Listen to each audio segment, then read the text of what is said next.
नमस्कार, मैं Amitesh Agnihotri. Corona virus से जारी जंग में अग्रिम मोर्चे पर लड़ रहे स्वास्थ्यकर्ताओं के प्रति सम्मान दिखाने की बात केवल थाली, तश्तरी और घंटा घंटियां बजाने तक ही सीमित है। वास्तविकता कुछ और है और बेहद घिनौनी है। 2 दिन पहले उन्नाव में एक कोरोना फाइटर आंगनबाड़ी की कार्यकर्ता कामिनी निगम कोरोना संक्रमण का शिकार हो गई। कामिनी उन स्वास्थ्य कर्मियों में से एक थी जो लोगों को बचाने के लिए दिन रात एक किए हुए हैं।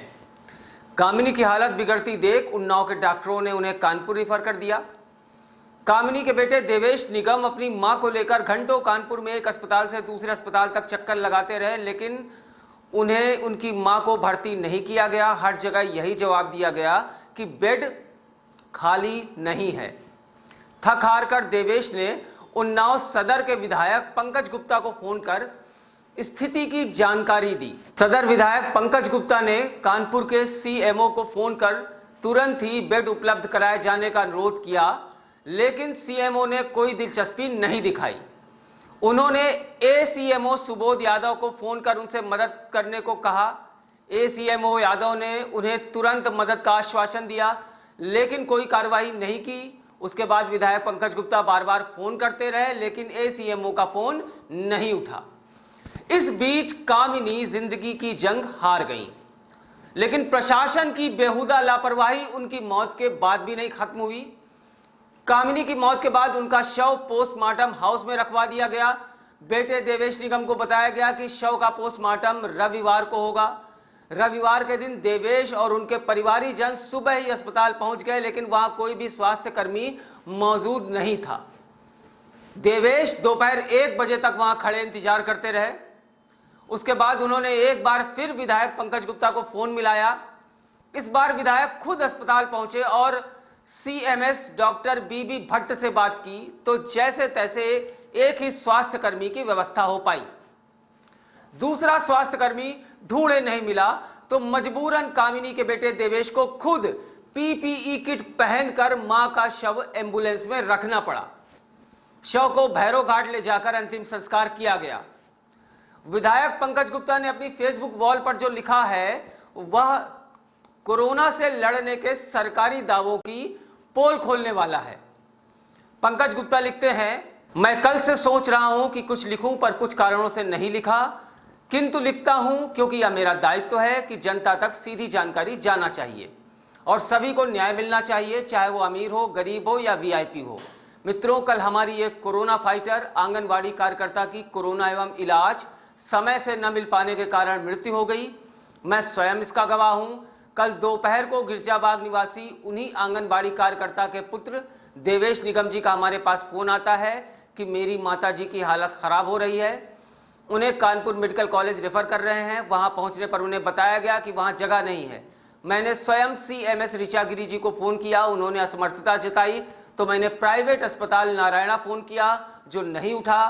फिर जीटीपी फोन किया, वहां फुल था। फिर एसपीएम के दीपक श्रीवास्तव जी से बात की, उन्होंने कहा कि आप भेज दो, जगह है, पर कानपुर के सीएमओ या अन्य किसी से कहलाना पड़ेगा क्योंकि यही नियम है।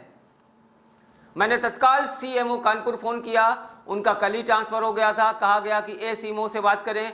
फिर हमने एसीएमओ एके सिंह को फोन किया, उन्होंने कहा कि यह काम मैं नहीं, एसीएमओ सुबोध यादव देखते हैं। तब मैंने एसीएमओ सुबोध यादव को फोन किया, उनको पूरी बात बताई। उन्होंने कहा कि मैं कहता हूं, पर उन्होंने कुछ किया नहीं। इस पर फिर मैंने कई बार उनको फोन किया, पर उन्होंने फोन नहीं उठाया और काटते रहे। इस बीच 2 घंटे बीत गए और उनकी मृत्यु हो गई। वहीं दूसरी ओर मेरे मित्र जसमीत अरोरा और उनके पूरी परिवार को कोरोना हो गया। उनकी मां की तबीयत खराब हो गई और पीजीआई भेजने के लिए कहा। मैंने बात की तो कहा गया कि बेड की शॉर्टेज है, परिवार का हो तो भेज दो। खैर, वहां यह बताकर कि ये मेरे परिवार के हैं, एडमिट हो गई। यह बातें मैंने इसलिए लिखी कि अब स्थिति नियंत्रण के बाहर हो रही है, हमें बहुत सावधान रहने की आवश्यकता है और ऐसी स्थिति में हम क्या कर सकते हैं इस बात का सुझाव भी दें और जनता को जागरूक भी करें।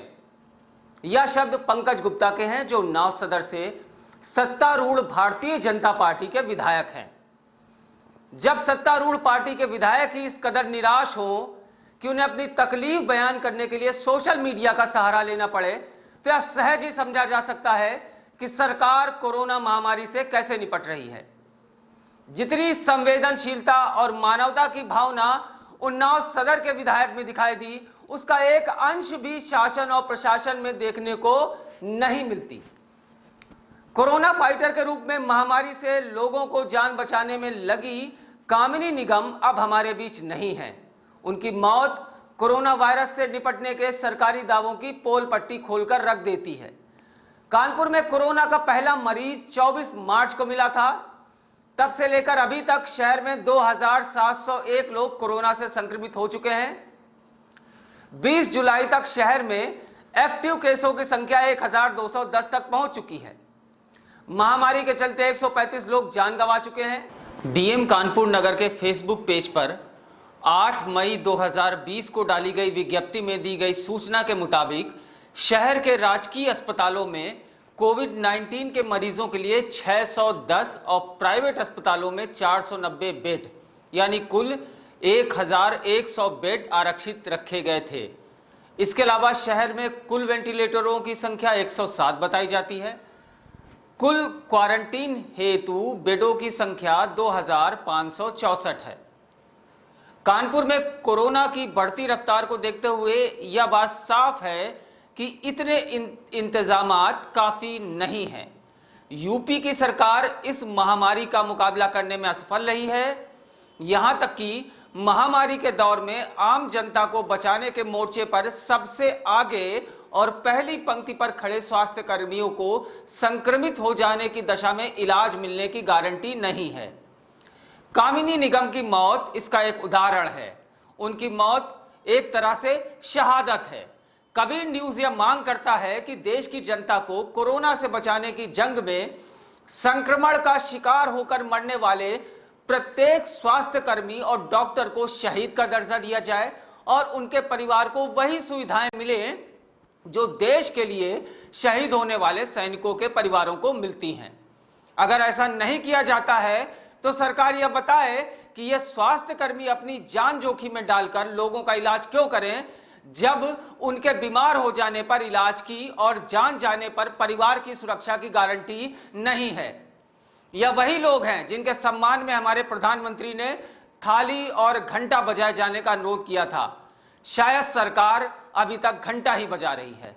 अगर आप हमें YouTube पर देख रहे हैं तो सब्सक्राइब करें हमारा चैनल कबीर न्यूज और बेल आइकन टैप करें ताकि आपको नोटिफिकेशन मिलता रहे हमारे हर वीडियो के अपडेट का। और अगर आप हमें Facebook पर देख रहे हैं तो लाइक करें हमारा Facebook पेज कबीर न्यूज।